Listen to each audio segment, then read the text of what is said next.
Saludo muy especial. Damos un saludo muy especial a las personas que se han vinculado a esta actividad. En primer lugar, pues quiero recordarles que esta actividad se graba porque nos interesa mantenerla para que otras personas puedan acceder después a ella. Luego se subirá a nuestro canal de YouTube. Muy bien. Entonces, les damos pues como la bienvenida a esta actividad que corresponde al sexto coloquio de la actividad que nos habíamos programado para este año 2021, que titulamos Sueños y pesadillas, su uso clínico. Para las personas que se conectan hoy por primera vez a este coloquio, les cuento que, digamos, el eje central de nuestro trabajo en él es el texto de Freud de la interpretación de los sueños. Hasta ahora hemos comentado los tres primeros capítulos y continuaremos progresivamente comentando, luego volveremos sobre el cuarto, sobre el quinto, que es muy importante poder como poner en actualidad el trabajo de Freud sobre la interpretación de los sueños, pero y sobre las pesadillas, que nos interesa muchísimo también esa otra dimensión del sueño y su uso clínico. Específicamente nos interesa, digamos, las implicaciones del trabajo de los sueños en la clínica. Yo creo que en eso Freud fue siempre muy generoso. Ahora, hoy tenemos un texto que lo difundimos inicialmente, es un texto de una riqueza muy grande que se llama El ombligo y la cosa. Es un texto de Colette Soler eh, que corresponde a una conferencia que ella dictó el 30 de mayo de 1999 como una actividad realizada por el Espacio Analítico en París. eh, y con ocasión justamente de el centenario de la publicación de la interpretación de los sueños en Freud. Este texto, bueno, yo voy a decir, digamos, dos cositas de antemano.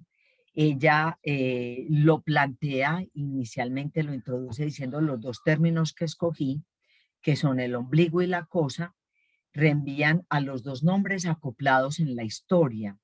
Freud por un lado, Lacan por otro. Freud 1900, Lacan 1959, a propósito del seminario de la ética del psicoanálisis. Parcialmente comparto con ella esa división que hace cuando le atribuye la cosa a Lacan.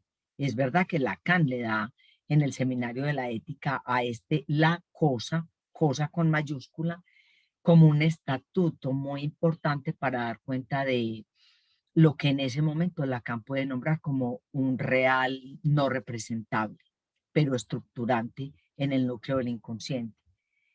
¿Qué es lo que no comparto totalmente? Porque el término la cosa es de Freud, ¿cierto? Entonces, el ombligo, como Freud se refiere al ombligo del sueño, Colette Soler evoca que es un nudo, justamente, el nudo del sueño, lo ininterpretable del sueño, y Lacan la cosa como lo no representable.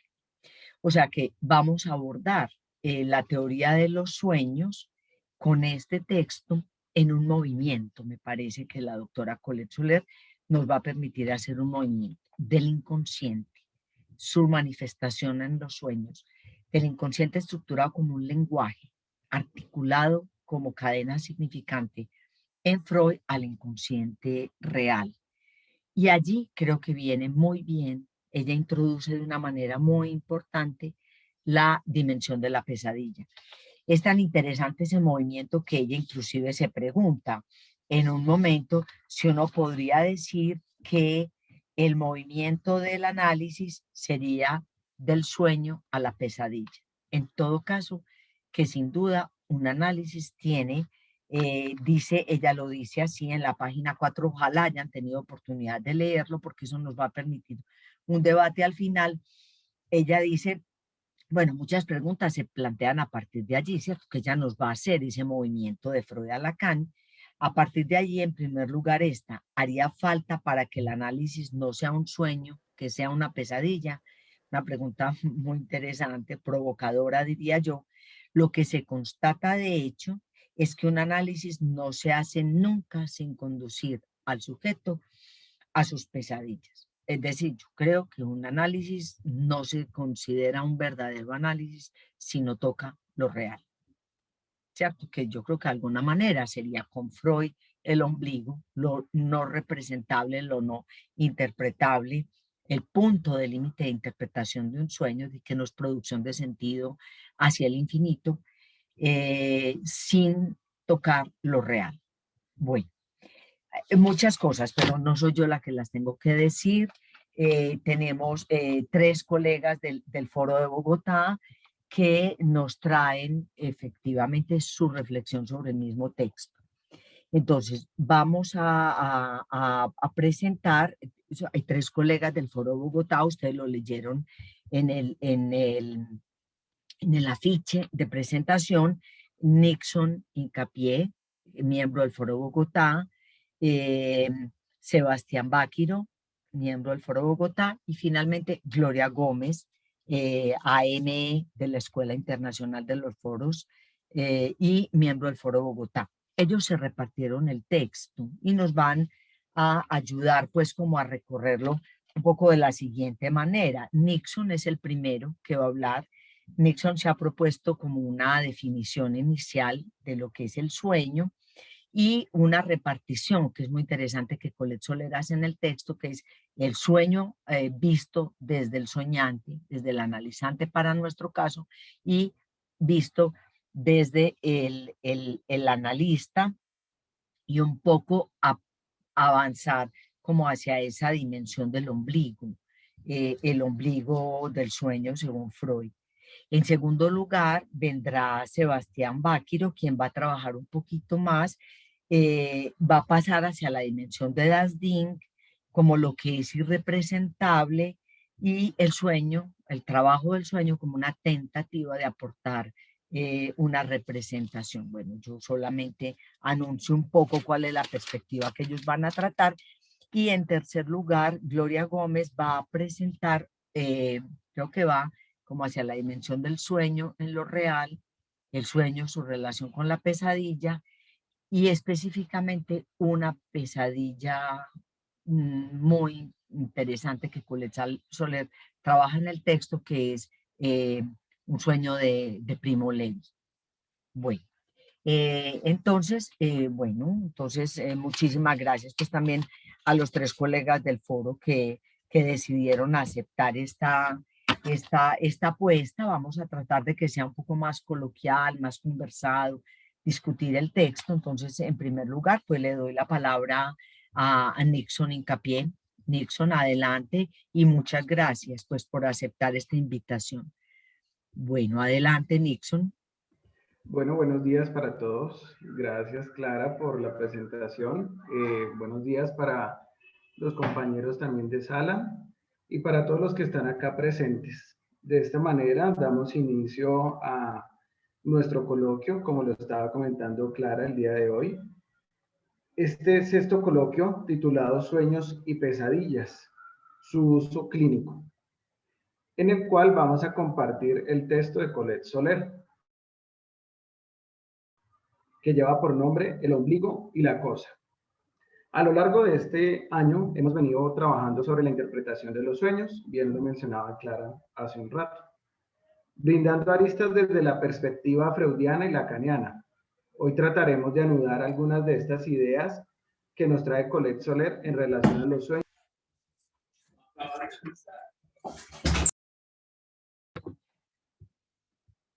Nixon, tienes apagado tu micrófono ya. Ya, Okay. creo que ya. Bueno, el día de hoy vendremos a anudar algunas ideas que nos trae Colette Soler en relación a los sueños, el ombligo y la cosa. Comienzo este apartado mencionando en términos generales el sueño. ¿Qué es el sueño? Freud menciona que los sueños son la vía regia para llegar al inconsciente. y también la realización de los deseos, ¿no? Esta cita es de 1915. También me referí a la RAE y buscar allí la definición de los sueños. La RAE define el sueño como un acto, como el acto de dormir, el acto de representarse en la fantasía de alguien mientras duerme, sucesos o imágenes que se representan en la fantasía de alguien mientras duerme. La RAE también comenta que es una cosa que carece de realidad o fundamento, y en especial proyecto, deseo, esperanza, sin probabilidad de realizarse. Hasta ahí la definición de la RAE. En las anteriores definiciones, al parecer, quien sueña es un tercero, pues las imágenes, representaciones, actos y demás resultan como producto de un envío, de un algo o un otro que media para que emerjan en relación a lo anterior. Al parecer viene mediado por un otro, mediado por alguien más. Como lo mencioné anteriormente, es un tercero que aparece en el sueño. En relación a lo anterior, Colette Soler menciona en el presente texto, abro comillas, soy yo quien sueña, pero sé inmediatamente que no soy yo el agente de mi sueño, y basta el menor sueño para evidenciar la presencia de este huésped extraño y a veces incómodo que sueña en mi ser. Soler, 1999. Esta cita hace parte del texto que mencionamos y que estamos trabajando el día de hoy. Pero ahora pregunto yo, ¿quién puede ser este huésped extraño y a veces incómodo que sueña en mí? ¿Cuál puede ser este huésped al cual se refiere Soler? Para dar una respuesta apresurada podemos observar lo que menciona Freud en relación al estado del dormir. El mismo estado, o tal vez el mismo acto del que mencionaba la RAE hace un momento. A continuación, el estado del dormir mencionado por Freud bloquea la salida a la realidad. Freud, 1915. Se puede decir de alguna manera que el dormir de alguna manera protege al sujeto si no sueña, pero de igual manera lo pone en un estado de vulneración, de descubierto al soñar, pues tendrá una vía directa de encuentro consigo mismo, con su yo, con su ser, con su psique, con su inconsciente. Y tal como sea el sueño o su despertar, tal vez con un real, de un sueño o una pesadilla. Soler menciona que para el soñador, el sueño pertenece al registro de lo percibido de cerca por los 5 sentidos. En efecto, para el soñador, el sueño es una situación alucinada y no solamente fantasiada. ¿Qué quiere decir esto? Que hay una suficiente carga de lo real, que permite de alguna manera sopesar de manera tangible las vivencias del sueño. Estas no se quedan solo en alguna forma de alucinación, sino que pasan y van más allá. Tendrán que moverse de tal manera con una carga de lo real que lleven a despertarse o tener manifestaciones físicas en el cuerpo mientras se duermen. O bien, lo menciona Martín Menés en la obra Las pesadillas, cito a continuación. Pero el lenguaje no puede tomar todo lo real a su cargo. Le faltan palabras para decir. Hay siempre un resto de viviente, un indecible, que agujerea la aprehensión simbólica del mundo. De entrada, hay falta. Menés, 2017, página 90. Esta cita la encontramos en el libro de Martín Menés sobre las pesadillas. Y allí encontramos cómo esta relación del real en cuanto al sueño y a las pesadillas llevan a la persona al despertarse y cómo este real se vuelve tangible en cuanto a los sueños. Lacan, el primero después de Freud en haber aportado algo nuevo sobre la cuestión del sueño, reformulando la descripción de esta estructura en términos de lenguaje que mencionado por Menés le faltan palabras, parte de la falta. En este punto cabe recordar la diferencia real como aquello que no para de escribirse, lo indecible que se repite, y realidad presente en el mundo, en lo placentero. De allí el principio de la realidad mencionado por Freud, ya que aunque parecidas, no son lo mismo, pero sí convocan al sujeto y lo encuentran en el sueño o la pesadilla, como lo mencionó Menés en la obra antes comentada. De otro lado, Soler menciona que para el analista el sueño puede ser un texto escuchado, que puede ir de lo más común a lo más extraño, de lo más anodino a lo más probado. En todos los casos, es una situación que tiene una unidad perceptiva y secuencial. Vale la pena decir que la experiencia del soñante es subjetiva, es única, y así es transmitida por vía del lenguaje a un otro, que brinda una interpretación y que presta una escucha. Este sería el analista, que está presto a escuchar al consultante. De esta manera vamos un paso a la red enmarañada y el ombligo del sueño, adentrándonos un poco más en el texto que estamos trabajando. De las asociaciones, pensé que y soñé que, Freud comenta que son periféricas, la trama que llama a los pensamientos del sueño, aquellos que están agujereados, no tienen contorno, el perímetro se pierde en el tejido que asocia. Estas anotaciones nos van adentrando a una paradoja que parte de dos proposiciones que Freud planteó a continuación. La primera dice que el análisis de un solo sueño empujado al extremo sería idéntico al análisis entero, lo que implica que el tejido asociativo tiene otros límites que la detención del análisis.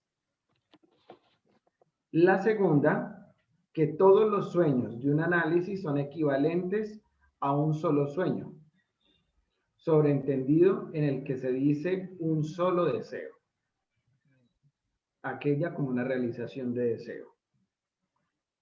Las anteriores indican de cierta manera que debe considerarse cada sueño no como una miniatura, sino como un embrión en el que el análisis sería el desarrollo y uno de ellos el ombligo. El ombligo, Freud lo describe como un nudo.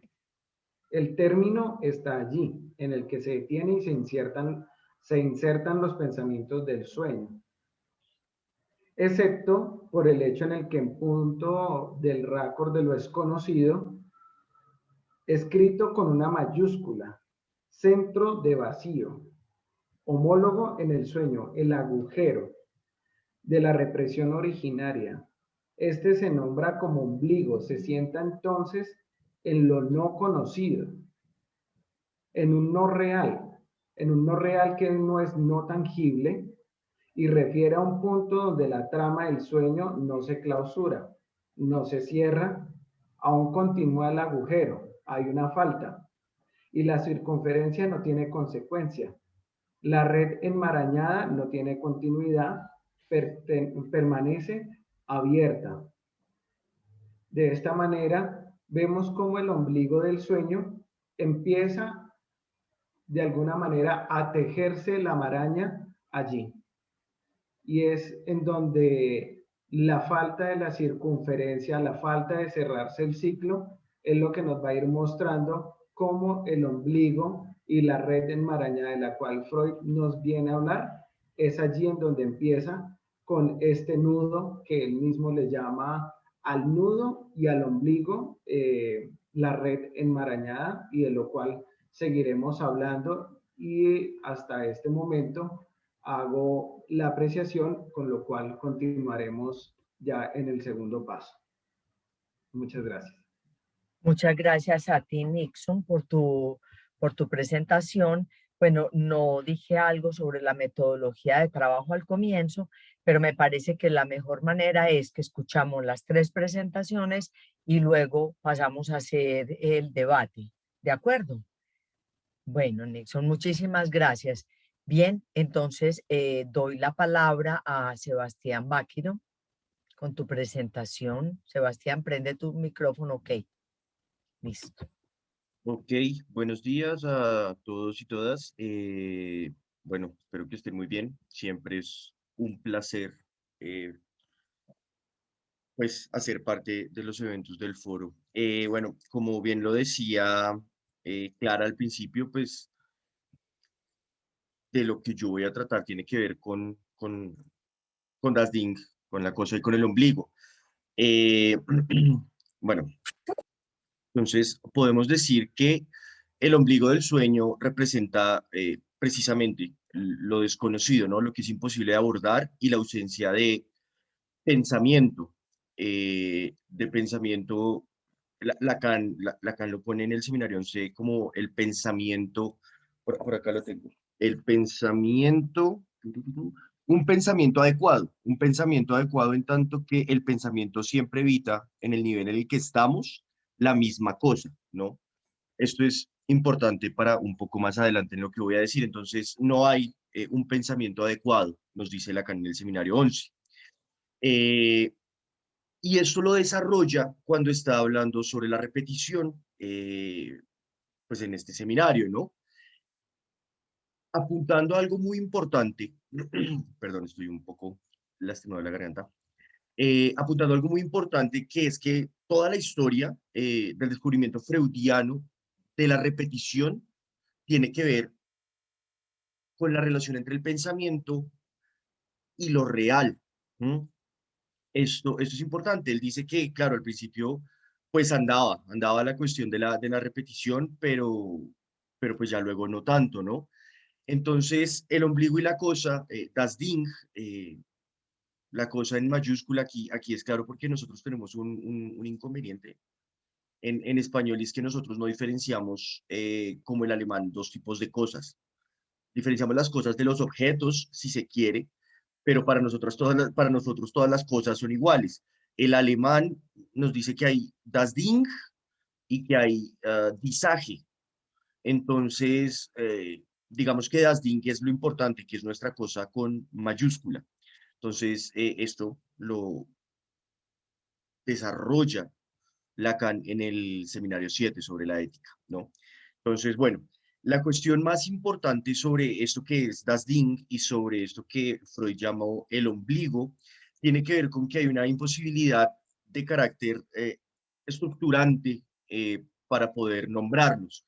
Entonces, cuando hablamos del sueño, el ombligo del sueño, tiene que ver con algo que no es susceptible de tener un pensamiento, precisamente, una representación, ¿sí? No hay una representación allí. Entonces, digamos que como hay una imposibilidad de significar este lugar de lo real, el ombligo del sueño es una suerte de hoyo oscuro, que así como los hoyos oscuros se tragan la luz, digamos que el ombligo no se traga las representaciones, pero carece de ellas. Entonces tenemos el ombligo con representaciones, con significantes alrededor apuntando hacia él, ¿no? Digamos que esto no solo se puede ver en las cuestiones del sueño, pero pues como decía Clara Dasding, es una cuestión estructurante del inconsciente. Entonces hay algo allí que no es susceptible de ser simbolizado, que no puede ser imaginado, que no tiene ningún tipo de representación a ningún nivel. Bueno, eso tiene una salvedad, ya entrar en ella. Entonces, bueno, esto es como la gran cuestión, ¿no? En el ombligo no hay una representación, sino que hay representaciones alrededor que son nuestros relatos organizados a la hora de contar un sueño, ¿no? Un sueño en general podemos decir que no es algo que tenga una estructuración lógica. Eh, Freud, digamos que va a esto en una discusión sobre cómo funciona la conciencia, sobre cómo funciona la psique, y sobre cómo funciona la percepción del mundo, ¿no? Hay una forma que es idealista de pensar el mundo y es que nosotros imponemos las características en el mundo a partir del tiempo y el espacio. Precisamente Freud y luego Lacan, Freud va a decir no, eh, al menos el inconsciente no funciona así, ¿no? En el inconsciente no hay una consistencia lógica. eh, y bueno, Lacan más adelante, sobre todo cuando hablé de la banda de Möbius y cómo el inconsciente es algo entre percepción y conciencia, da cuenta de esto mismo, ¿no? No se trata de que haya como unos niveles de profundidad, sino que es un aparato, un aparato mucho más complejo. Entonces, bueno, tenemos que los significantes giran en torno a lo real, buscando dar cuenta de lo que se encuentra allí, pero con el problema de una imposibilidad estructurante de representación a nivel de lo real. Am, hay Bueno, hay cuestiones que uno siempre puede discutir. Yo en este momento, digamos, estoy usando casi que de manera indistinta Das Ding y lo real. Si ustedes se dan cuenta, pues estoy hablando de la cosa de Das Ding y de lo real como formas más o menos sinonímicas, pero no necesariamente son así, pero digamos que no voy a entrar a esa discusión porque es una discusión hasta chévere si Das Ding es como una forma temprana de lo que luego se va a desarrollar como real y qué pasa con los desarrollos lacanianos de Das Ding más adelante en su obra, pero no es el caso. Entonces, digamos que hago esa claridad por si alguno ya se lo había preguntado, en este momento sí los estoy tratando indistintamente, más allá de que pueda haber una, digamos, falsedad conceptual en hacerlo, pero por bien de la cuestión estoy haciéndolo por facilidad de la misma. Entonces, bueno, aquí hay algo muy importante que Lacan también nos va a decir en el seminario 11 y tiene que ver con el pensamiento y es que um, nosotros no tenemos una representación, pero en efecto sí hay algo que representa al menos el vacío estructurante que es das Ding, ¿sí? Aquí también tenemos la cuestión en español de que para nosotros no hay dos tipos de representación distintas, pero en alemán sí lo hay. Entonces uno ve que Freud utiliza Vorstellung como las representaciones, como los pensamientos, probablemente es lo que luego se va a transformar en significante dentro de la obra de Lacan, pero eh, cuando habla de lo que surge y que no es representado, digamos, él dice que tenemos representaciones de cosas y representaciones de palabras. Entonces tenemos, por ejemplo, las Wortvorstellung y las Sagevorstellung, que son este tipo de representaciones, pero hay algo que no se puede representar estrictamente, sino que tiene un representante como subsidiario, y es lo que él va a llamar el Vorstellung Repräsentanz, que como en español no tiene una traducción directa, nosotros decimos, o se encuentra en traducciones como el representante representativo, ¿sí? Lacan le pone un nombre más bonito que es lugarteniente. En efecto, nosotros no tenemos esta distinción, pero es muy importante porque, insisto, las Vorstellung, las representaciones normales, son lo que está a nivel del significante, lo que está a nivel de lo simbólico, mientras que el Vorstellung Repräsentanz es algo distinto. Y eso distinto es algo que surge a partir de la imposibilidad de representar el ombligo y de representar precisamente a Das Ding. Entonces, digamos que, ¿qué es lo importante de esto? El carácter positivo de la falta, del vacío estructurante. ¿Por qué? Porque nosotros estamos acostumbrados a que cuando hay una falta, cuando hay un vacío, estamos hablando de estrictamente ausencia, ¿no? De una ausencia que se podría de alguna manera completar. Pero este no es el caso en los desarrollos de Freud y de Lacan, porque precisamente esta ausencia es positiva, es algo que existe en tanto ausencia, ¿sí? No es lo mismo faltar que existir en tanto ausencia. Por eso es que Lacan le da como un peso importante en el desarrollo de Das Ding al vacío a partir de Heidegger. Entonces, no es lo mismo. Entonces, bueno, por un lado tenemos el Vorstellung y por otro tenemos el Vorstellung Repräsentanz, ¿no? Eso es importante.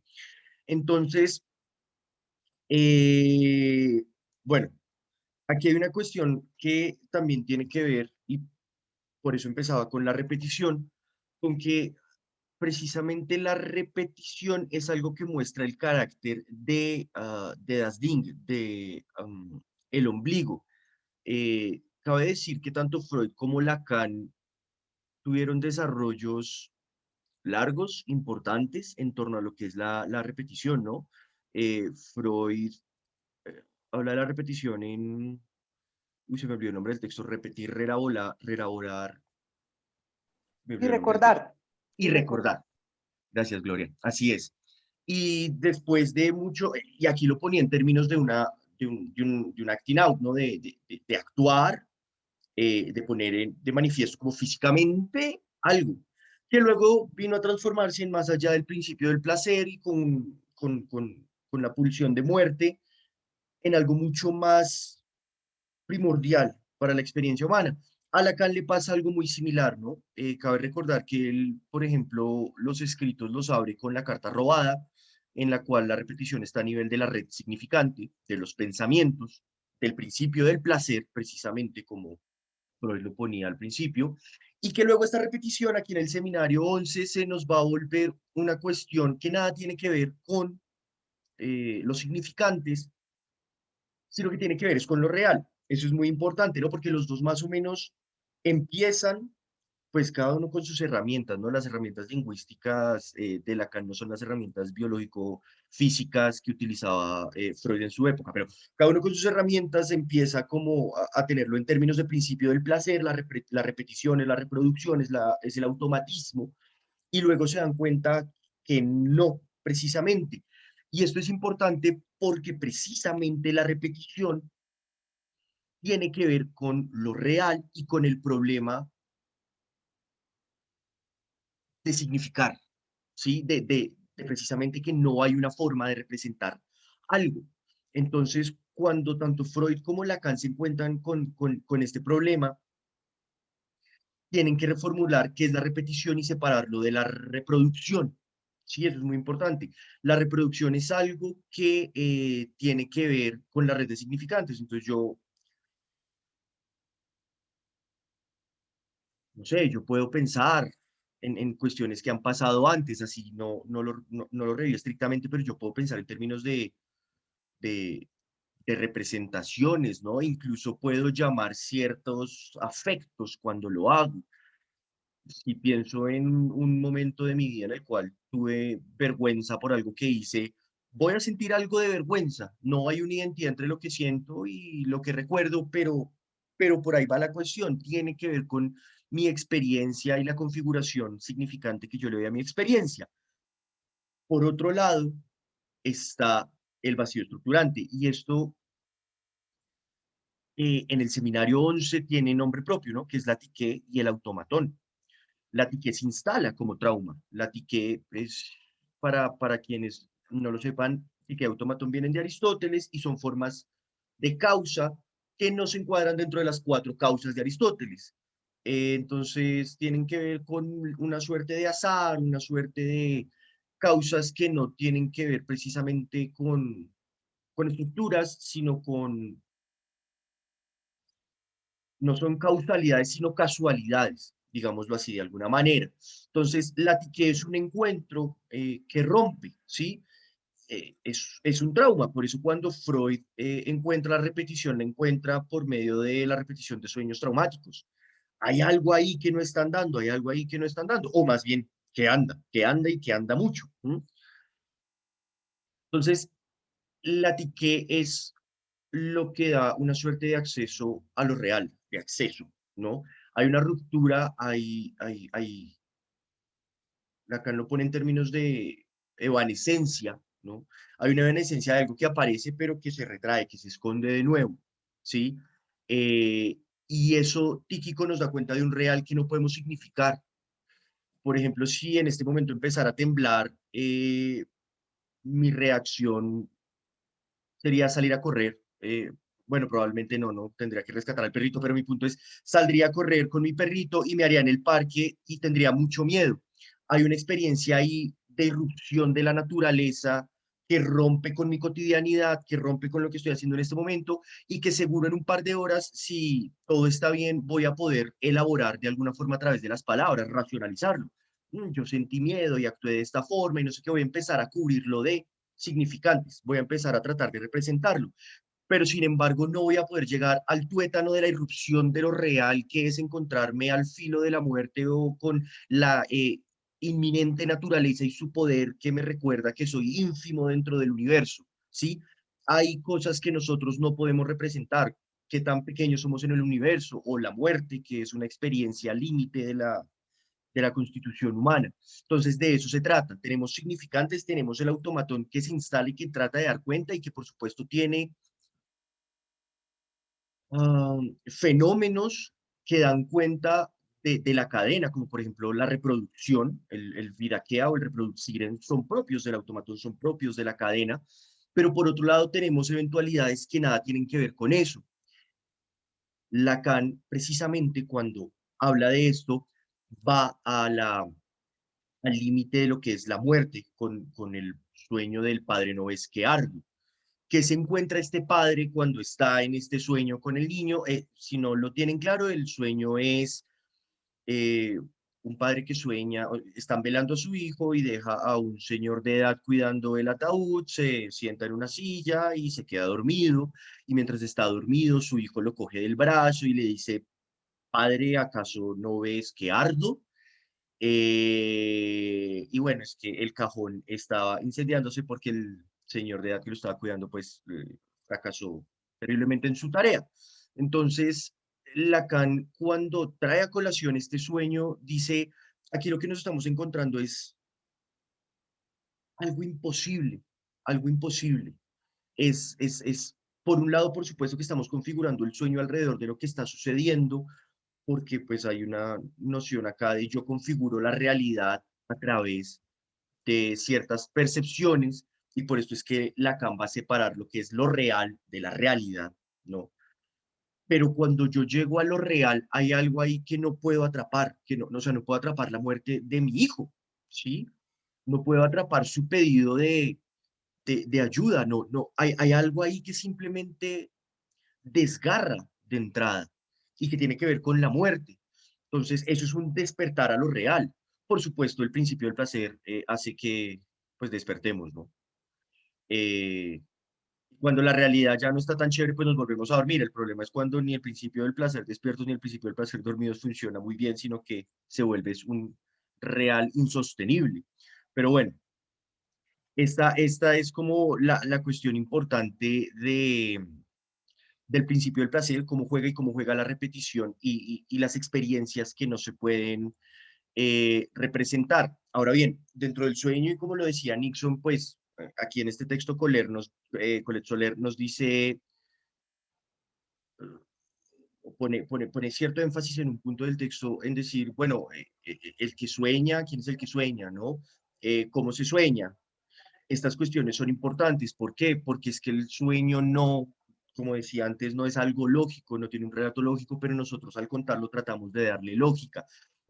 No, pero es que yo estaba en un parque y ahora que lo pienso, mi papá era mi abuelo, pero luego se volvió mi hermano y luego se volvió mi tío. No hay ninguna identidad ahí, pero nosotros tratamos de darla, de justificarla y de racionalizarlo, como en el ejemplo que daba el terremoto. Tratamos de darle un sentido y ese sentido se arma de palabras. Y las palabras no son palabras que simplemente estén puestas en el mundo, sino que hay algo que nos habla. Nuestra elección de las palabras no es mera casualidad.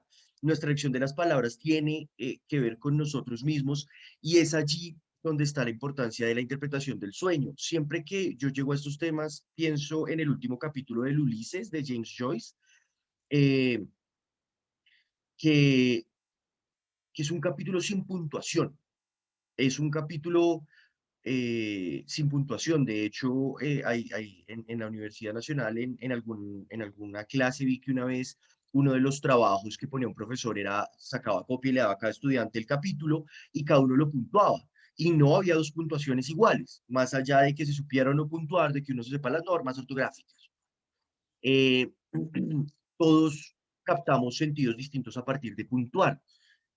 Por supuesto, no es que Joyce nos esté contando esto más allá de cualquier cosa, pero hay un texto, hay unas palabras, tienen una organización y en últimas de lo que tratan es de dar cuenta de algo que es inaprensible en su ombligo, pero que sin embargo es como una traducción. Así como yo les decía que Vorstellung y Repräsentanz para nosotros son la misma palabra, pues nosotros no tenemos el problema de los alemanes porque sabemos que ser y estar son cosas distintas, ¿no? Para ellos ser y estar es exactamente lo mismo. Entonces, así como en un idioma, cuando se traduce, hay unas pérdidas y hay unas ganancias, la puesta en palabras implica la pérdida de das Ding, la pérdida irremediable de lo real, pero está la ganancia de la palabra, ¿sí? Y me parece que es clave aclarar que no es que el mundo sea lo real, esto no es una visión kantiana de que existió un noúmeno y yo tengo acceso a los fenómenos, sino que lo real va de la mano con el significante. Y lo real precisamente es aquello que no tiene significante, que no tiene representación, que no es un pensamiento adecuado porque siempre está en el mismo sitio, donde no se encuentra con el sujeto en tanto res cogitans, digamos, lo pone Lacan en términos de Descartes, tanto sujeto, tanto cosa pensante, si se quiere. Entonces, eso es muy importante, no es un mundo, sino que lo real está ahí, porque también lo simbólico está ahí, y en últimas, pues también lo imaginario, ¿no? Pero lo real precisamente se caracteriza es porque es un imposible de ser significado. Eso es algo muy importante. Para cerrar, quiero recalcar el carácter dinamizante que tiene, por un lado, el ombligo del sueño, o sea, y dinamizante es porque insisto en que la falta, que como la pone Lacan, es causa de deseo, ¿no? Y pues eso también está en el sueño, ¿no? La falta es causa de deseo.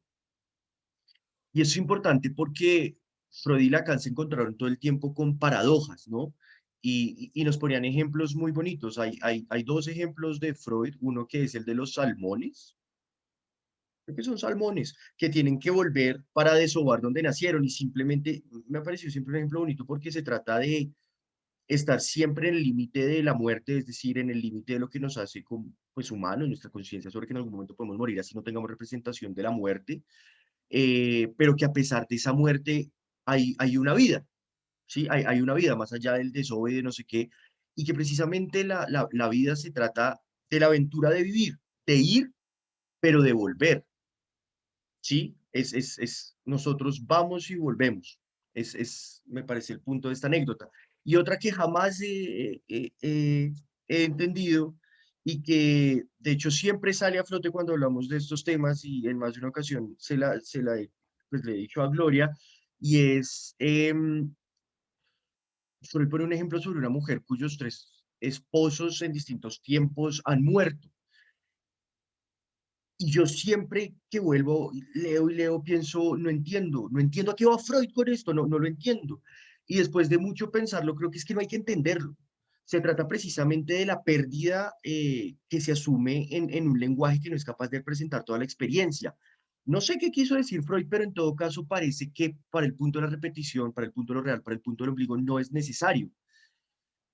Y Lacan también nos lleva a esto, a la paradoja de la repetición, porque él nos lo dice, vean que la repetición tiene una identidad, ¿no? La repetición, él lo pone con el ejemplo de un niño, repite el cuento, repite la historia, repite lo que dices, y él está buscando una identidad, pero ¿qué es esa identidad? Precisamente la imposibilidad de Das Ding, o sea, ahí no hay ninguna identidad que volver, no hay, incluso, ni siquiera de Das Ding, no hay una huella a la cual podamos volver. Hay significantes, pero no hay huella.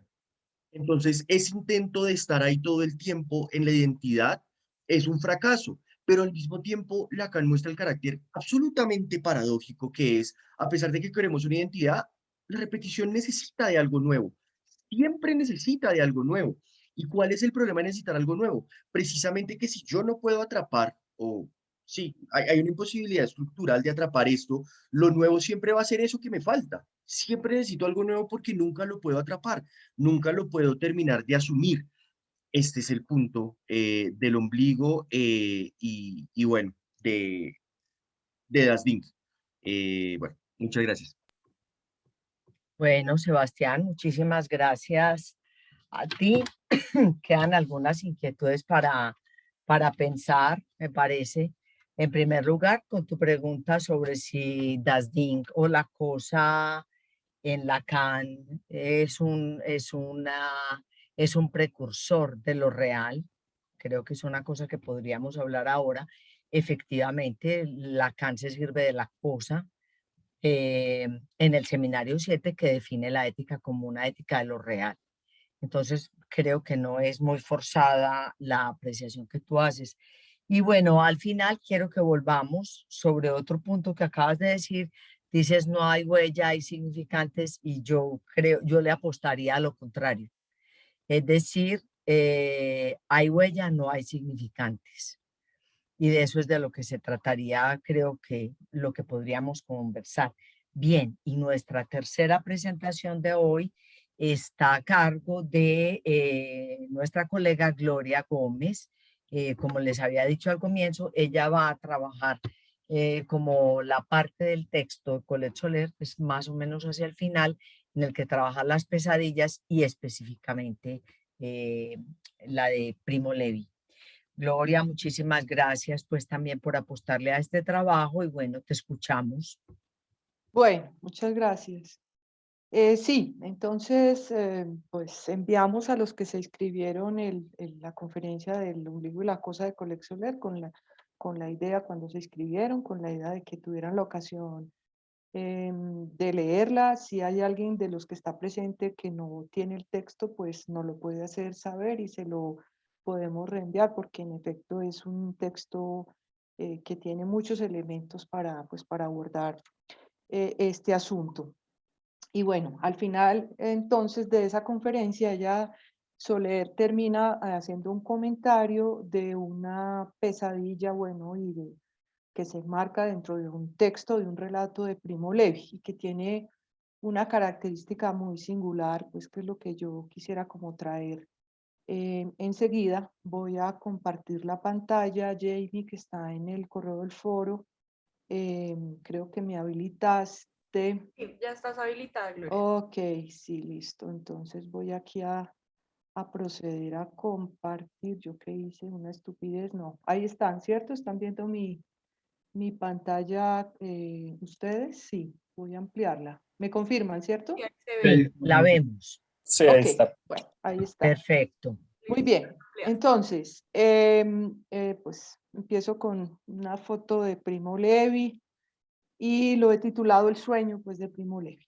Bueno, empezaré por aquí, por citar ese sueño, que es un sueño poema porque va a encabezar un conjunto de relatos que hace Primo Levi.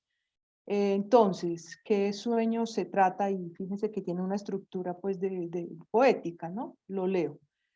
Dice Primo Levi: soñábamos en las noches feroces, sueños densos y violentos, soñados con el cuerpo y con el alma. Volver, comer, contar lo sucedido, hasta que se oía breve, sofocada, la orden del amanecer. Huastak. Ahora hemos vuelto a casa, tenemos el vientre ahito, hemos terminado de contar nuestra historia, ya es hora. Pronto escucharemos de nuevo la orden extranjera, Huastak, ¿no? Ahí está pues indicado que es en alemán de pie. ¿Mm? Bien, entonces, espérense un segundo, yo minimizo aquí, listo. El sueño se trata entonces del escritor italiano Primo Levi, que es un sobreviviente de los campos de concentración y que encabeza una compilación de 17 cortos relatos que lleva por título La Tregua, ¿no? Y que está como dentro de un género poético. El sueño aparece allí bajo la forma de un poema y tiene como fecha el 11 de enero de 1946. El trabajo avanzado por Colette Soler en su conferencia El ombligo y la cosa sobre lo escrito a este respecto por Primo Levi pasa por articular el sueño poema, en particular con el último párrafo del último relato de la misma compilación Despertar, donde ya en forma de prosa Primo Levi vuelve al sueño que ha vuelto poema. Resalta Colette Soler que se trata de un sueño de espanto, repetitivo, donde varían los detalles, como el mismo Primo Levi lo anota, pero que en el fondo se trata siempre pues de lo mismo. Leemos, voy a invitar de nuevo a leer el sueño poema, ¿no? Soñábamos en las noches feroces, sueños densos y violentos, soñábamos con el cuerpo y con el alma, volver, comer, contar lo sucedido hasta que se oía breve, sofocada la orden del amanecer, Huastac. Ahora hemos vuelto a casa, tenemos el vientre ahito, hemos terminado de contar nuestra historia, ya es hora, pronto escucharemos de nuevo la orden extranjera, Huastac. Bien. Voy ahora aquí a citar esos, en el texto de Levi, ¿no? Los últimos párrafos del último relato de esa compilación Despertar. Entonces dice Primo Levi: llegué a Turín el 19 de octubre después de 35 días de viaje. La casa estaba en pie, toda mi familia viva, nadie me esperaba. Estaba hinchado, barbudo y lacerado, y me costó trabajo que me reconociesen. Encontré a mis amigos llenos de vida, el calor de la comida segura, el concreto trabajo diario, la alegría liberadora de poder contar. Encontré una cama ancha y limpia que por las noches, instante de terror, cedía blandamente a mi peso.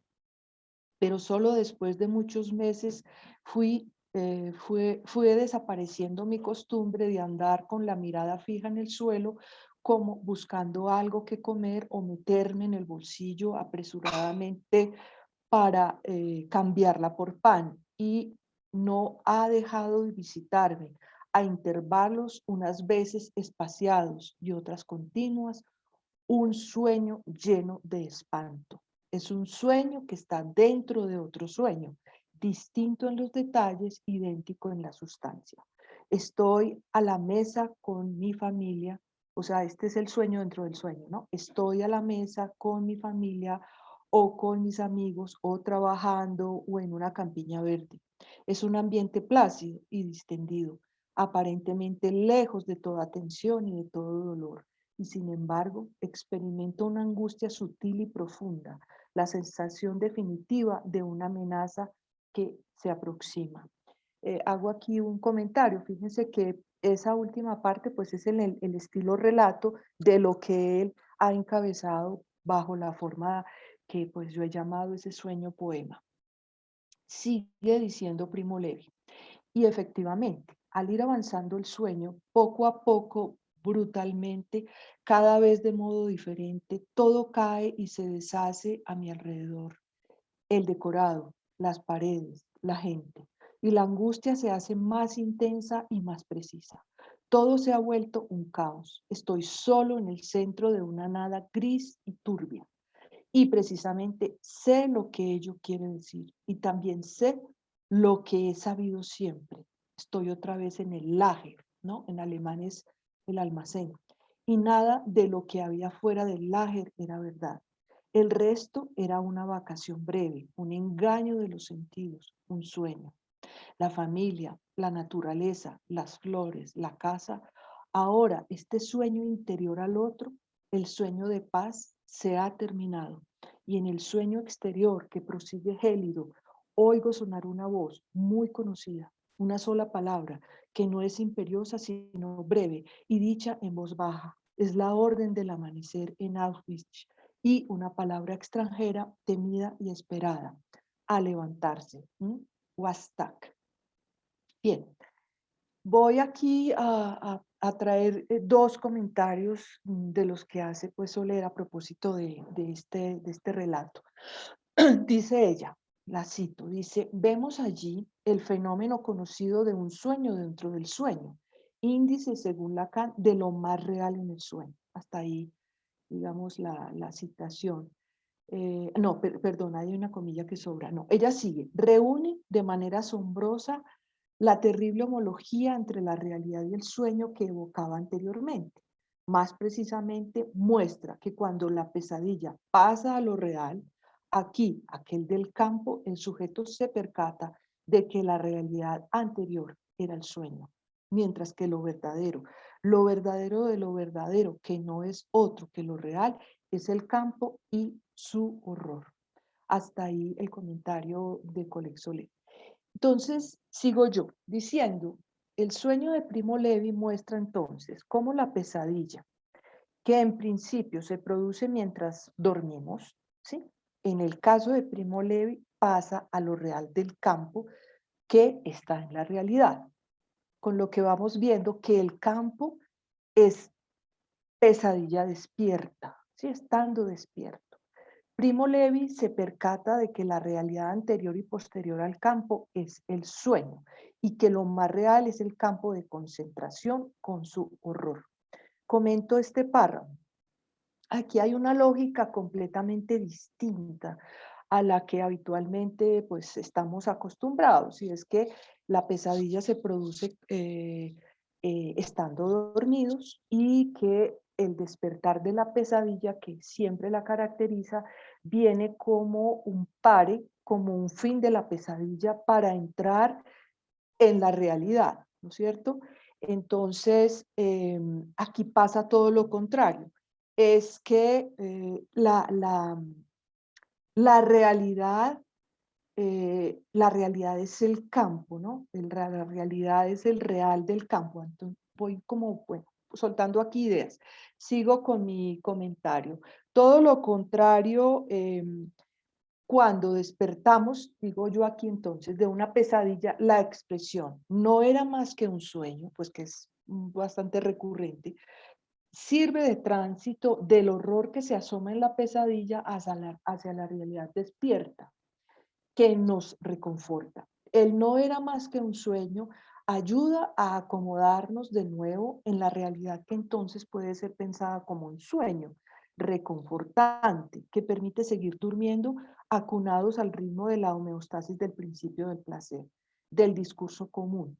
Y evoco aquí pues la máxima, la vida es sueño, que invierte entonces la lógica que opondría la realidad despierta al sueño, reposo, pesadilla. Sigo diciendo, ¿no? Entonces se destaca en estos últimos párrafos la descripción, el tono angustioso y no veo aquí, el dolor de existir de Primo Levi. De repente sabe lo que significa todo lo que vivió antes y después del campo.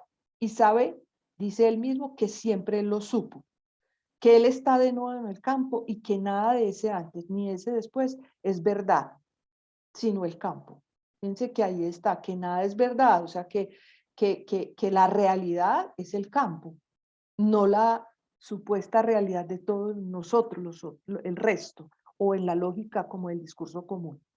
El resto, dice él, sigue diciendo él mismo, o sea, que es la familia, la naturaleza en flor, el hogar, son solo cortas vacaciones, una ilusión de los sentidos, un sueño, ¿sí? Un sueño reconfortante que dice que se acabó y que es el sueño exterior, la pesadilla despierta sin fin, el campo, el que continúa a pesar de ya no estar allá en el laje, realidad que se repite y dice que lo hiela, y que viene, escucha entonces esa voz que ordena y que él bien conoce, ¿no? Que es levantarse, wastak.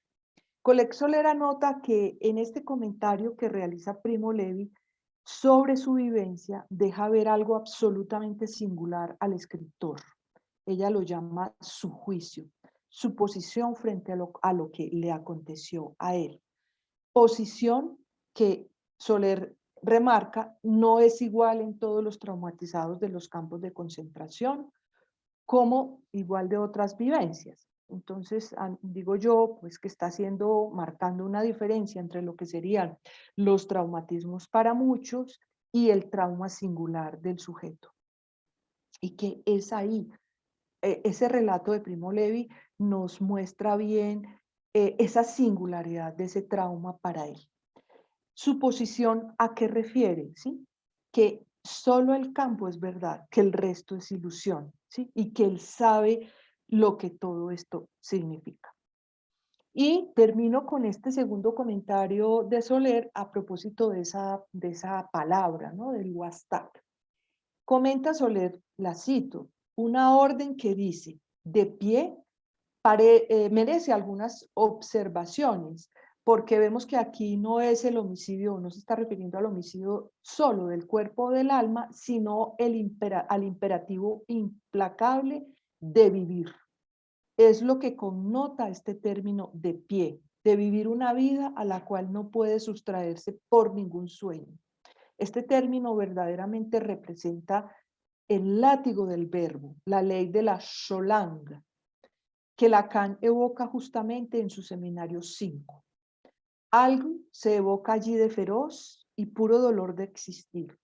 Homologa a la muerte imposible que condena a algunos melancólicos a una vida atroz, a perpetuidad, no dejándoles otro recurso distinto para escapar de este real, sino el suicidio.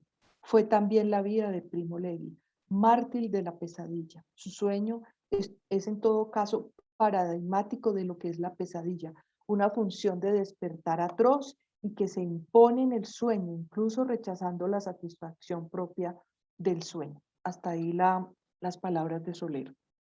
Entonces, para terminar, el sueño de Primo Levi, paradigma de la pesadilla y su despertar, ¿no? Que saca para el común, saca del horror que se asoma allí.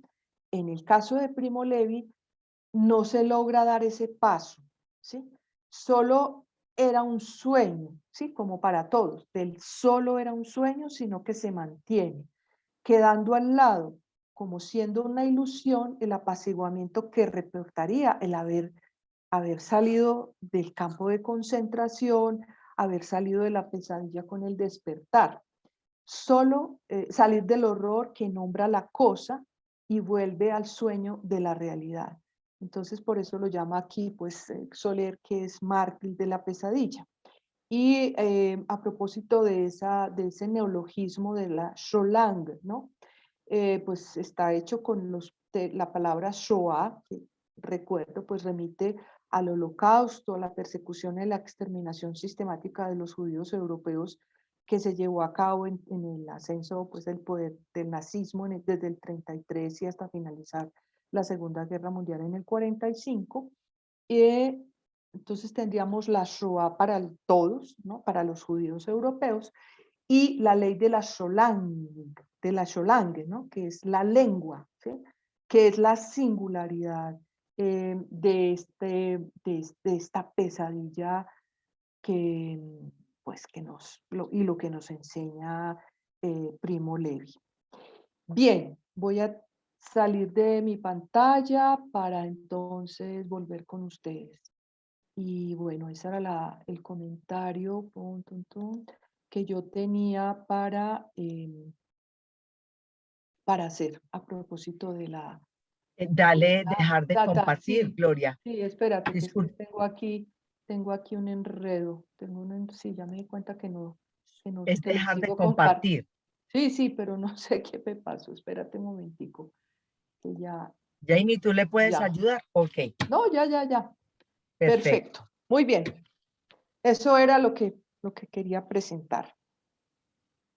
Bueno, muchísimas gracias, Gloria. Entonces, yo creo que podemos abrir ya inicialmente un debate. Pues yo iba a comentar precisamente como a modo de cierre de tu presentación y de este trabajo, el párrafo que tú traes, que me parece que es muy interesante y es justamente ese que tú leíste. No lo voy a leer, pero es una orden que dice de pie y como lo que está en juego allí, porque Primo Levi, que muy bien tú también lo destacaste, la salida que él encuentra, no encuentra otra que el suicidio. Eh, Mientras estaba en el campo soñaba con estar en la casa y cuando está en la casa tiene como pesadilla el retorno al campo, pero esa orden de pie como un imperativo feroz de tener que soportar una vida insoportable, ¿no? Bueno, esto lo quería destacar, es muy interesante y entonces el sueño y la pesadilla, nos dice Colette Soler, se oponen e invierten su posición como dos aspas cambiantes, cada una pasando alternativamente de la realidad al sueño. Es otra de las reflexiones que ella nos trae justamente en un párrafo un poquitico antes del que Gloria acaba de comentar en la página 4. Ella dice es una elección forzada, es una estructura de elección forzada. El sujeto puede solo escoger del lado del principio del placer, que me parece que es a lo que Sebastián le hizo una reflexión vital. Comer, contar, esto se realiza por la noche en sueño y cuando vive la pesadilla del campo o en la realidad cuando salió del campo. Pero en ambos casos la orden terrible conduce la intrusión de lo real. Inclusive ella propone, esto es un texto de hace 22 años, realmente, ¿cierto? Ella propone, aporto esto un poquito más como para nuestro diálogo, ella dice el sueño es Borromeo, ¿cierto? El sueño es un nudo el mismo, y porque el sueño nos permite articular lo real, lo simbólico y lo imaginario.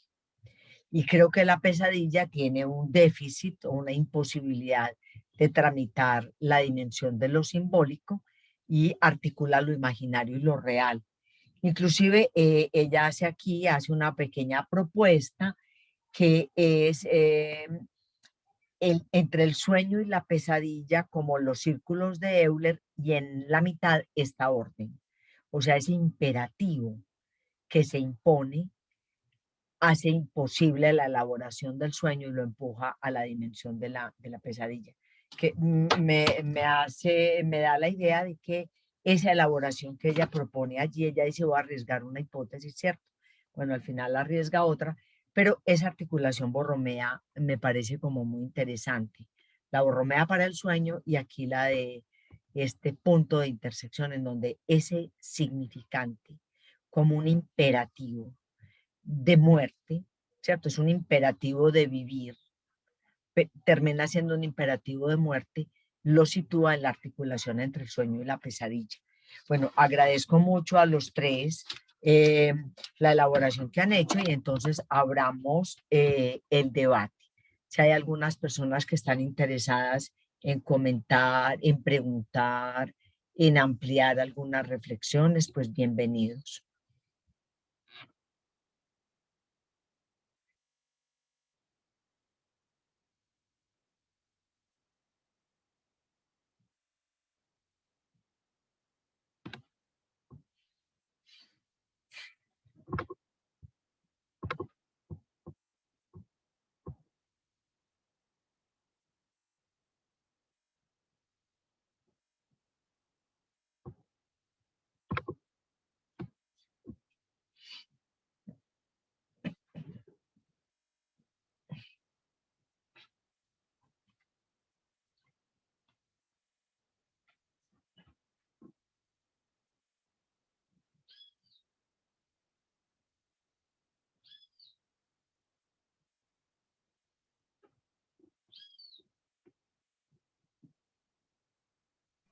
Ahora, entonces empiezo yo pues como formulándoles una pregunta a Nixon y a Sebastián en particular, y quizás puede ser que Gloria en su trabajo sobre la pesadilla pueda avanzar un poco. O sea, Nixon llegó hasta plantearnos el problema del ombligo, ¿cierto? Que sabemos muy bien que Freud en la interpretación de los sueños, mismo en la interpretación de los sueños, en 1900, recuerden que Freud dice que el psicoanálisis vio la luz, o sea, nació con la interpretación de los sueños, ya ahí estaba esa dimensión de lo real, me parece, que es el ombligo del sueño.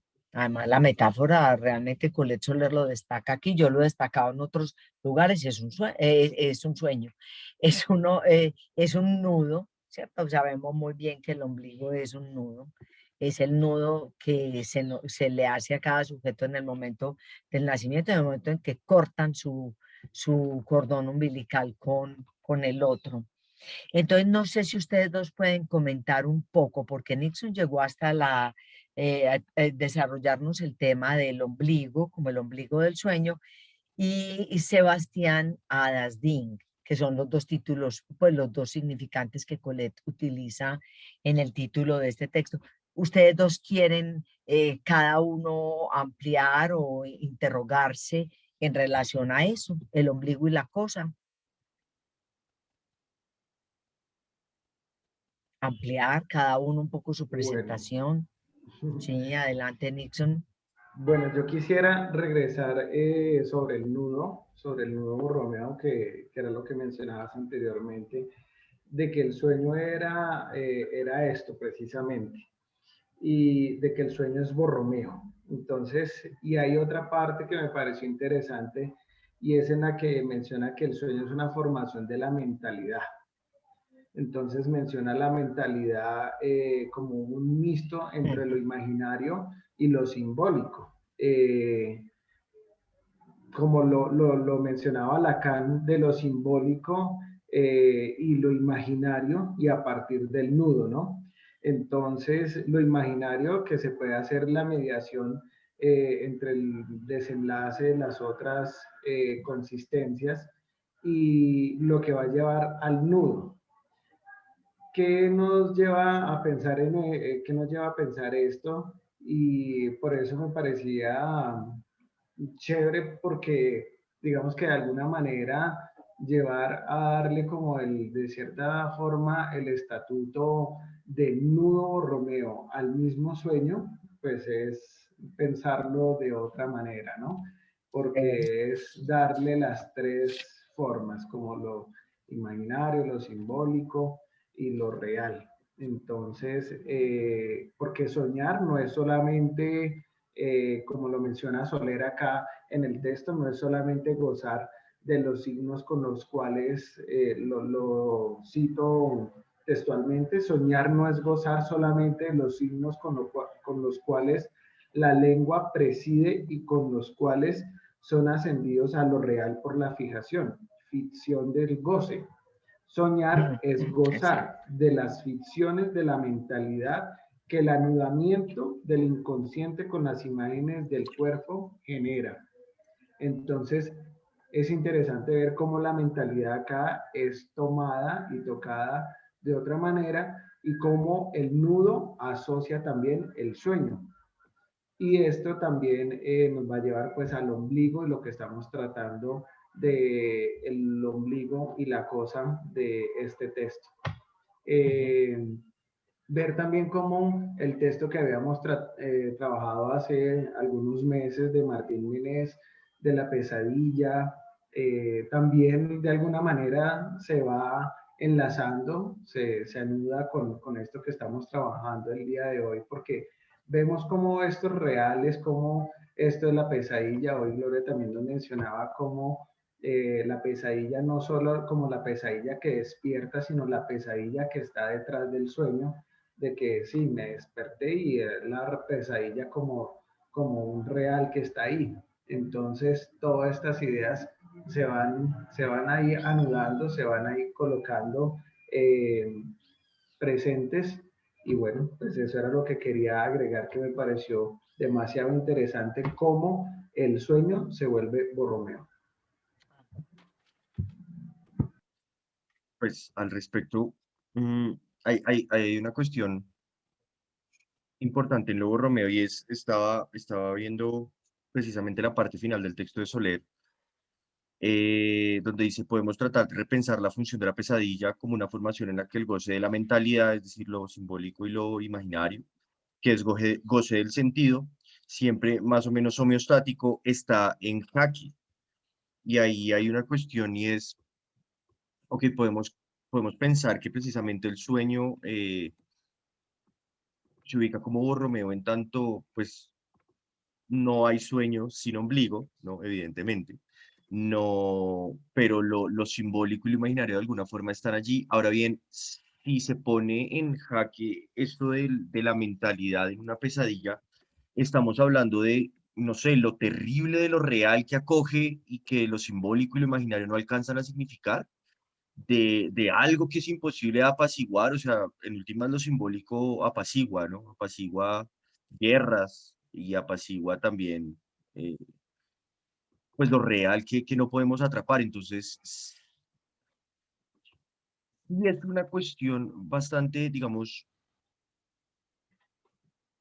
interesante de pensar, porque como Nixon lo decía en el texto de Menes, Menes va un poco, eh, pues cuando estamos hablando del sueño,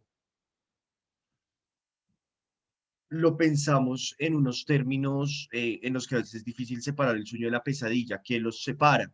Pero si nosotros estamos diciendo que esto tiene que ver ya con una, no se puede decir ausencia de simbólico e imaginario, ¿no? Porque siempre están presentes, pero sí hay como una preponderancia, una preeminencia de lo real, como que lo real es tan grande, tan monstruoso, tan gozón, que no es posible que lo simbólico lo acoja, digamos, eso sería más o menos lo que estaría en juego allí, entiendo yo, no sé cómo lo vean. Bueno, yo quisiera decir algo como en relación a la invitación que pues, se nos hace. Em, Pues este trabajo que hemos venido haciendo a lo largo de este semestre y bueno, hoy con este texto nos va pues mostrando como la orientación lacaniana del uso de los sueños y las pesadillas, ¿no? Que es el título que le dimos a este coloquio, Sueños y pesadillas, su uso clínico, ¿no? Y cómo en el psicoanálisis lacaniano pues pierde fuerza como el relato extenso del sueño, pues esta idea como común que se tiene de que como a partir pues, de Freud, incluso de otras orientaciones en el psicoanálisis, en que hay que relatar todo el sueño y esto hace también una dificultad clínica porque eh, hay, por ejemplo, algunos pacientes que se molestan incluso muchísimo porque no se los deja relatar el sueño, eso es motivo como sí, de dificultades a veces, porque tienen esa idea, ¿no? De que se va a relatar toda la extensión del sueño, y no. En esta orientación lacaniana siempre es ir detrás del ombligo, ¿no?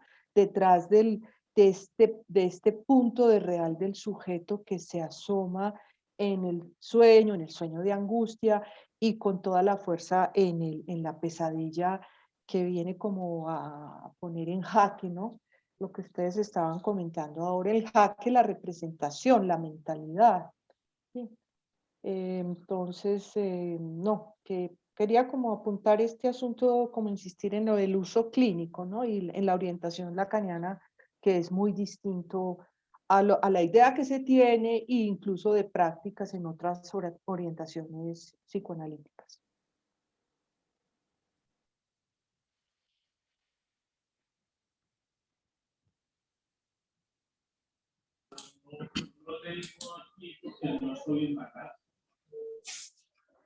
Buenos días, yo quería un comentario, es más como el asunto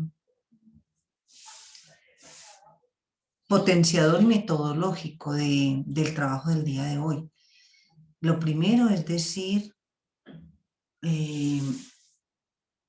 absolutamente potentes, claros los comentarios y yo diría dan cuenta de un trabajo sostenido, de un trabajo de vieja data, por decirlo de algún modo.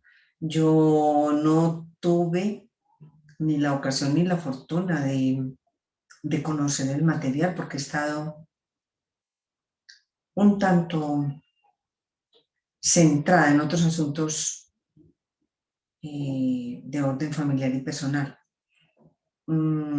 Pero sí quiero, como quien dice, reconocer un trabajo juicioso, un trabajo muy cuidadoso de los tres participantes en guiarnos en el día de hoy con sus trabajos. Y quería resaltar el que de modo indudable hay pregunta para mí A la luz de Colette Soler y en relación con esto último que decías, Gloria, del relato del sueño en un trabajo de análisis. Cómo yo diría que el analizante es el conductor del asunto y es quien debe tener como quien dice la palabra mandante, por decirlo de algún modo, la palabra que orienta el camino, las puntualizaciones, las detenciones, el volver. Bueno. Entonces, para mí hace pregunta, esto último que decías, en torno a cómo perseguir, es mi palabra, a cómo perseguir, a cómo situar y tener en la mira el ombligo del sueño, si es que se llega a dar el caso, como seguramente habrá muchos casos de que el analizante necesita ir y venir, devolverse, relatos completos, relatos incompletos, etc. Entonces quería dejar saber qué pregunta me queda para mí, no sin antes volver a agradecer los trabajos del día de hoy.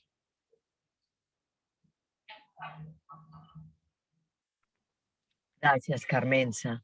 No sé si Nixon, Sebastián, Gloria quieren responder algo con respecto a la pregunta, comentario de Carmenza. Muchas gracias, Carmenza. No, pues yo agregaría que un poco lo que yo andaba diciendo es que hay momentos en que, y creo que no son pocos, ¿no? En que el relato del sueño en la experiencia analítica pues sirve para la asociación libre, para el desarrollo pues, del trabajo que se hace, pero también el analista está advertido de que nos podemos quedar ahí al infinito, ¿no es cierto? De que dejar como que se relate todo el sueño no nos conduce al ombligo, ¿sí? Es como, sí, como Freud lo va a llegar pues, incluso a decir que un sueño sería todo, o no sé ya si es Lacan, creo que es Lacan, que dice que analizar un sueño sería hacer la experiencia analítica. O sea, si uno pudiera ir del comienzo al ombligo, todo es el proceso de un análisis. Creo que es Lacan el que lo dice, no Freud. Entonces, el legado que nos va dejando Lacan y nos va dejando con esto del manejo del tiempo en el análisis, el recorte de las sesiones, las escansiones, no solo tocan al relato del sueño en la experiencia analítica, sino a la asociación libre, al despliegue. Y el relato del sueño hace parte de eso. Entonces, pues es como la tarea del analista, ¿sí? Y su función, hasta dónde dejar relatar el sueño o si precisamente hay que parar, cortar, para apuntar a otra cosa que no sea el infinito de la asociación libre, de la cadena significante, porque igual eso no nos conduce, no nos asegura, ¿sí? El ombligo del sueño, llegar ahí. Yo ahí quería agregar algo y bueno, tan pronto mencionaban estas dos cosas, yo pensaba inmediatamente en síntoma. Entonces, y eso lo menciona también Colette Soler en algún momento, y esto se puede volver también sintomático. Entonces, como también esto del sueño y como también esta de la experiencia del análisis nos va a mostrar que detrás de todo esto hay un síntoma que se está mostrando. Entonces, también ahí va a estar las coordenadas que va lanzando el mismo análisis y cómo es lo que va a ir mostrando, bueno, de qué forma se permite que el analizante, como lo comentaba Gloria, se esboce en todo su sueño o cómo más bien podemos ir hacia el nudo. De lo que mencionaba Gloria, sí, precisamente con eso fue con lo que yo empecé, en donde Freud era quien comentaba eh, esas dos aristas, en donde menciona que si quieren lo vuelvo a comentar.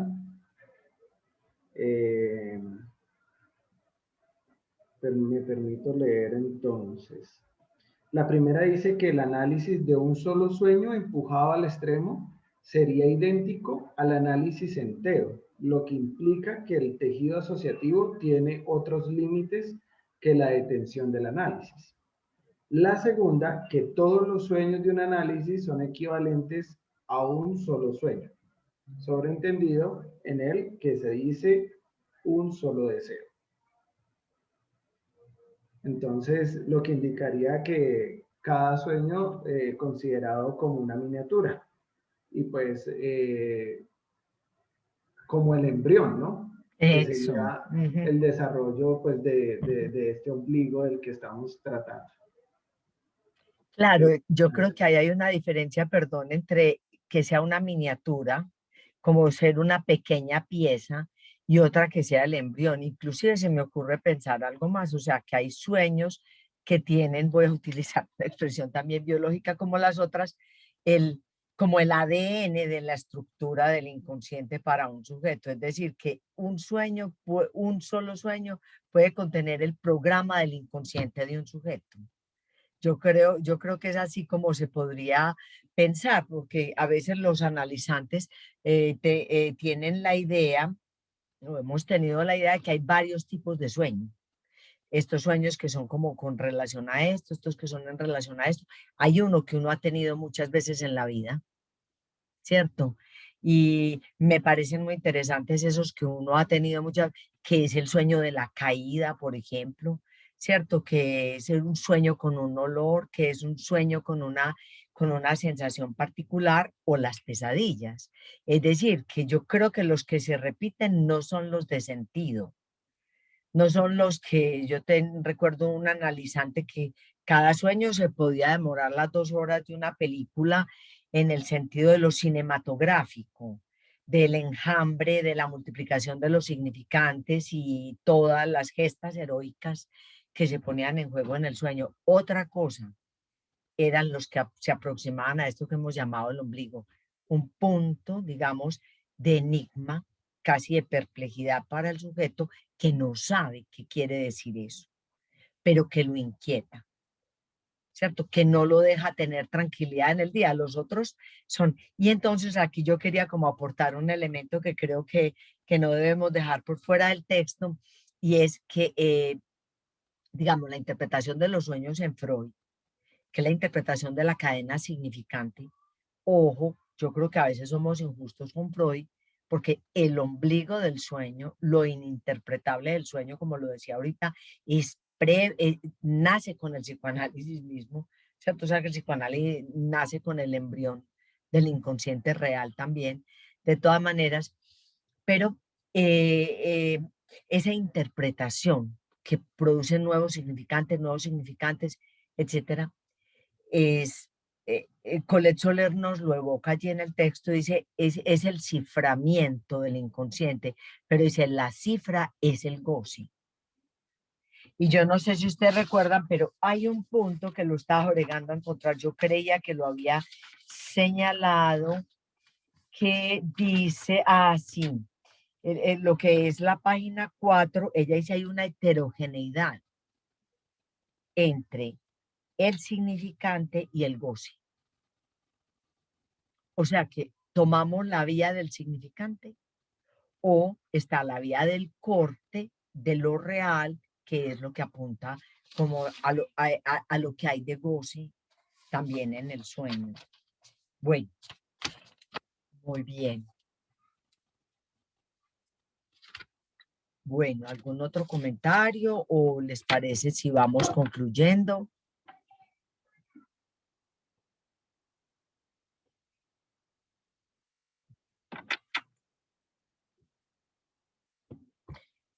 Bueno, no, Sí, de mi no hay lado no. no, sí, No. por aquí no hay tampoco manos levantadas, preguntas. Entonces, bueno, yo creo que podemos concluir por hoy nuestro trabajo. Antes de concluir, yo quiero invitarlos justamente porque el 31 de julio tenemos programada una jornada que es como una jornada que recoge nuestro trabajo de todo este semestre y que se llama Sueños y Pesadilla bajo transferencia. Ya está circulando el afiche, yo lo tenía por ahí abierto como para compartirlo, pero yo creo que lo podemos hacer llegar para que nos acompañen también ese día. Tenemos invitados internacionales, tenemos trabajos que se van a presentar como producto de cartel y tenemos actividades de nuestros colegas mismos del Foro de Bogotá. Y no quiero dejar tampoco pasar esta oportunidad, como se dice, con la audiencia cautiva, para invitarlos el sábado 17 de julio a las 2 de la tarde, que vamos a hacer un trabajo también en el Foro de Bogotá, un poco como para intentar pensar a la luz de la teoría freudiana lo que ha venido pasando en los últimos meses en nuestro país y lo titulamos Urgencias Sociales Contemporáneas. El término urgencia es un término caro, sin duda, a Lacan. Entonces lo titulamos Urgencias Sociales Contemporáneas a 100 años de Psicología de las Masas y Análisis del Yo de Freud, que fue publicado precisamente en 1921. Entonces, bueno, muchísimas gracias a nuestros tres colegas por su trabajo hoy. Muchísimas gracias a las personas que nos han acompañado, que han invitados a nuestras próximas actividades y que tengan un buen fin de semana. Chao a todos. Adiós, muchas Chao, gracias. gracias. Chao, chao. Muchas gracias. Chao.